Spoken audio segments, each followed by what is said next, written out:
Hello, happy people. This is Alan Patton, and you are on the Daily Days of Politics, the Alan Patton Special, the only show that gives you the gist of politics, the emotion of politics, and everything and anything about politics. This is my first day doing a political analysis after a very long time, but I believe that you're going to enjoy the ride. This is the Alan Patton Special. Enjoy the ride. Today I come to you with a very interesting topic. A topic that has been on the lips of very many people in this country, especially at this time that Kenya is going through protest after protest over the high taxes, the high cost of living, and everything that is going in the country. The Gen Zs, those people who were born between 1997 and 2024, are protesting. Yes, the oldest Gen Z right now is around 28 years old. But these people are so organized, so unpredictable, and so sharp that you cannot know what they are up to. They've organized Kenya's biggest protest in this country, 2024, bigger than any other protest that has become. But who is funding the Gen Zs? The other day I heard Aaron Cheriot, the senator for Nandi, saying that they are being funded by Raila Odinga just because Raila supported them, saying that it felt like a father after seeing people protesting. You know, Raila is the father of protests in this country. Raila is the father of multipartyism. But in this one, is not even among the billionaires that are funding these protests.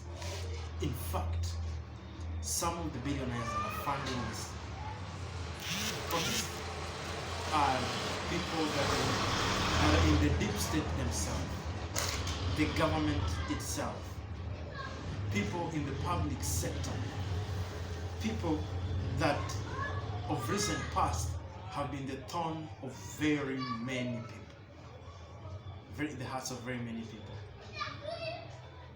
Who are we talking about? They're billionaires. Yes, they're billionaires. And in this channel, and in this content, and this video, I'm going to give you 10 people who are funding protests in Kenya. Yes. But before I do that, kindly could you please subscribe to my YouTube channel so that anytime that I'm going to produce a content like this, you'll be the first one to receive it, be the first one to watch it, and you'll be the first one to be informed. Thank you for subscribing. The first person that is funding these Gen Z's protests in Kenya is none other than somebody who Raila Odinga had been fighting for many years, especially after the elections. It is not the dogged elections. This time round, it's not the dogged elections. The number one person that is funding this unrest in Kenya, the demonstrations in Kenya, is none other than high taxation. Realize that William Ruto government has imposed tax even on chicken that we keep at home, on cows that we keep at home. They're going for our lands, that you can never hold land on freehold, but you have to lease your land so that you can have it if this bill is passed. That our children can no longer have pads. Our girls, can no longer do their menstruation in peace. That the parts that they use during the menstrual periods have to be taxed. That means that the price will go high. That even our babies will not have the diapers without being taxed. How absurd is that? So the first person that is funding this unrest is the high taxation on commodities. Number two, the number two billionaire that is funding these political unrests, these demonstrations that the Gen Zs are doing in Kenya, is the high cost of living. I don't know how this government defines the high cost of living, but to me, I believe that the high cost of living is the amount of money that you have to spend so that you can keep your life alive. What am I talking about? If you are in this country, for you to be a legitimate citizen, you have to hold an ID. Right now, for you to have an identification as a citizen, you'll have to pay 1,000. And if you lose it, you'll have to pay 2,000 shillings, up from 100 shillings that has been since colonial periods. That for you to buy a loaf of bread in this country, you'll have to spend over 110 shillings so that you can have a loaf. While almost 5 years ago, the same loaf of bread was going for around 24 shillings. But for this country, in this country, for you to drive a car, you'll have to spend over 200 shillings for you to buy 1 liter of petrol. It has been the case, but it's going to be more. So the high high cost of living is another thing that is sending people on the streets. Yes, that is the second billionaire. The third billionaire that is causing demonstrations in Kenya is lies upon lies that the Ruto government has meted on people. This government lied to Kenyan women that for 3 months, those women who had given birth to children were going to be given pads for 3 months. That our Kenyan girls are going to have their safety pads provided for by the government for 3 months. And our kids will have diapers for 3 months for new fathers and new mothers. Did you have it? That they are going to lower the high cost of living. It was a lie. Unfortunately, we have a lying president that is ever flying. Number 4 billionaire. The number 4 billionaire that is causing unrest in this country, in Kenya, is the over-borrowing that is being done by the Ruto government. Ruto campaigned on the platform of not ever borrowing so that Kenya can move forward. But the Ruto government has been taking loans upon loans so that they can't sustain this economy. They say that they found empty coffers, but I wonder, how was the other government surviving? We're not being overtaxed. There was no overborrowing. But right now, Ruto borrows every day. But he doesn't tell you that he borrows because he wants to come clean. But he doesn't borrow.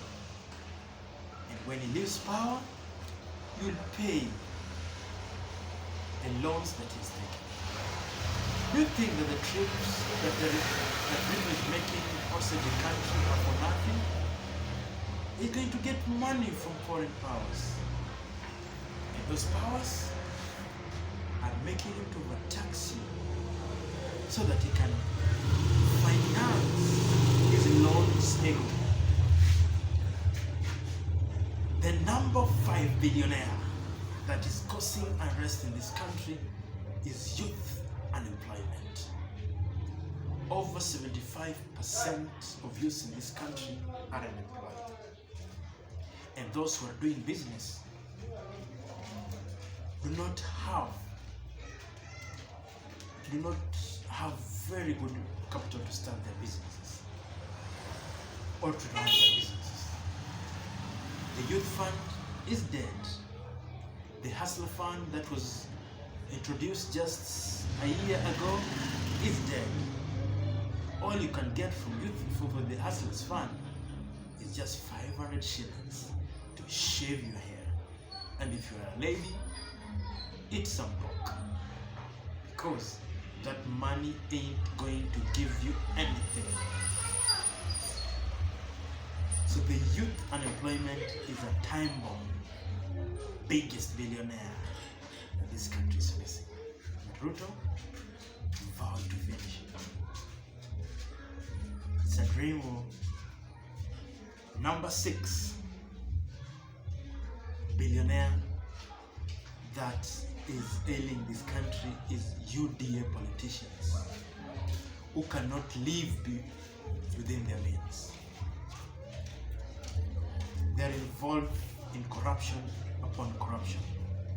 The other day, you heard about the 17 billion barrels of oil that was brought into this country.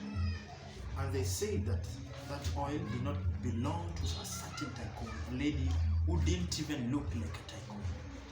It turned out that Churchill, the Minister of Energy, are some of the people that imported that oil into the country. At some point, this oil was not fit for consumption. But you know what? Around that time, cooking oil, the price of cooking oil went down for like a week or two.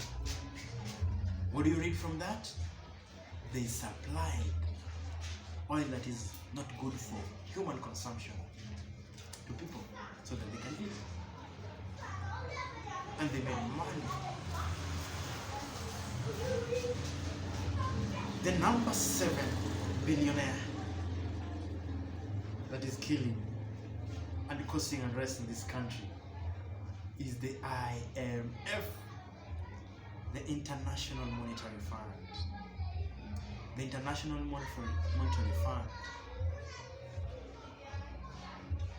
is giving money to Ruto, loaning Ruto, the world loaning Ruto, and in return, Ruto is imposing bad policies upon his people to return the favors from IBC, not IBC, IMF, to return the favors from World Bank. So you have to be overtaxed. So the high cost, the cost of living has to be high. Is Ruto really for this country? I doubt. Number 8. The number 8 billionaire that is causing unrest in this country is the finance bill 2023 that was passed last year. But there is no development. In fact, it has not even been implemented in full. In fact, even the Kenya Revenue Authority has not collected revenue to its target based on it. While we're being overtaxed, subsidies on products were removed. We're being treated like we are a developed countries where we don't need subsidies. And that's where the IMF and World Bank comes in. You know, in the Western countries, there usually no subsidies on products. They are on the law. But in African countries, we are a poor country. Yes, we are developed. We're not developed. So, the finance bill 2023 has not been implemented to its fullest. But you know what? Ruto wants you to pass Finance Bill 2024. How sad. Really sad. Reject Finance Bill 2024. Number 9 billionaire is corruption. We are living in a country where politicians are financing their lives with money that is meant for the common people. constituency development fund is being misused by politicians left, right, and center. That is their main source of revenue. That is why most of them had to say yes to the Finance Bill 2024, so that they can get corrupt money, so that they can swim in corrupt money, so that they can have wealth that they not work for.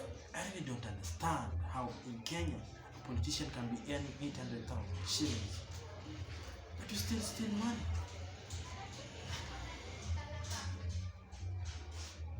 Maybe you can answer. And just a reminder, before we go to number 10, the billionaire that is the number 10 billionaire that is causing unrest in this country, demonstrations. Let me give you a recap of the 9 billionaires. Number 1, high taxation.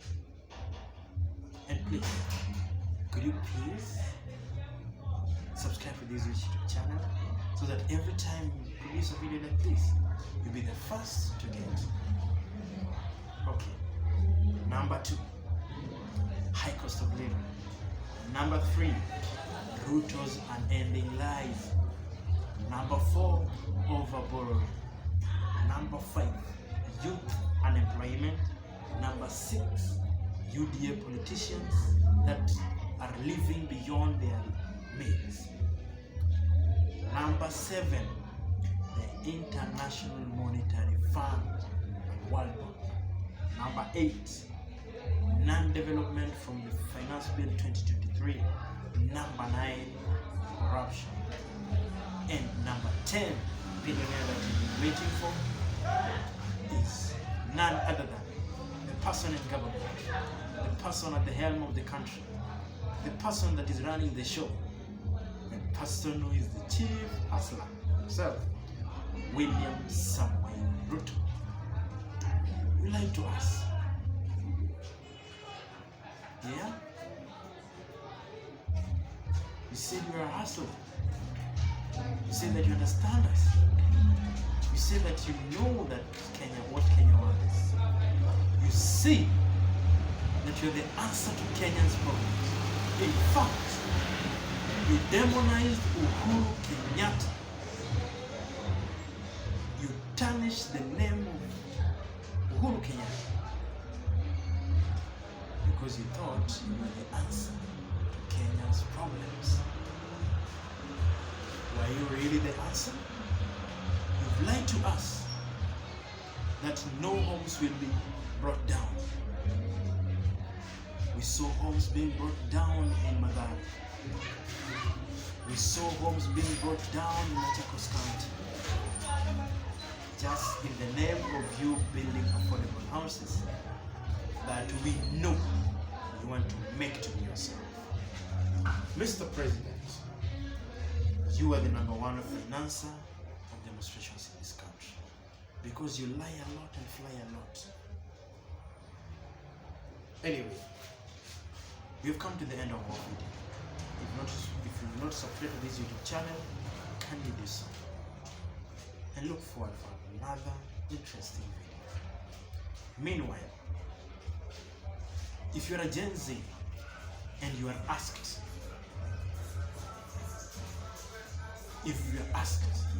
by the police officers, by the CID, who is financing these unrest, these demonstrations, just tell them it is William Ruto. It is the high cost of living.